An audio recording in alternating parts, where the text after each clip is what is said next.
Detin e keni mik, po e keni dhe armik, se këtu kushtet atmosferike... Është një luftë shumë e madhe dhe po ta shoh gjithë peizazhin, duket që deti avash e fiton çdo vit nga 1 metër ose në një luftë me shkëmbim. Diku e ha, diku e rrezon, që shkëmbi është goxha i fortë.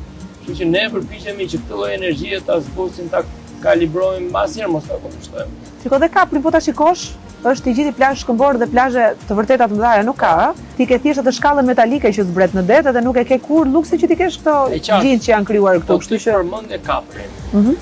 Nuk përmendje një hotel me kaprin. Kështu që unë mendoj që tani në gjithë turizmi shqiptar është momenti i brendizimit të hapësirave të ndryshme me karakteristika të ndryshme.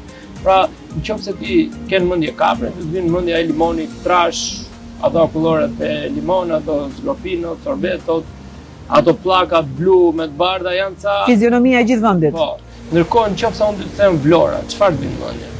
Ullinjtë e Vlorës, agrumet e Vlorës.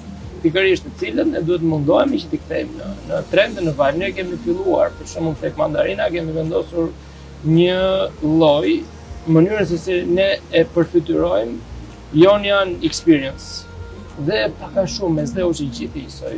Ky vend i këtu ngjan shumë kaprit dhe ne përpjekur që elementet specifik të këtij vendi si shte ullinjt, agrumet, limonat, portokallet, ti e vendosim në një seancë për të unifikuar këtë lloj përvoje.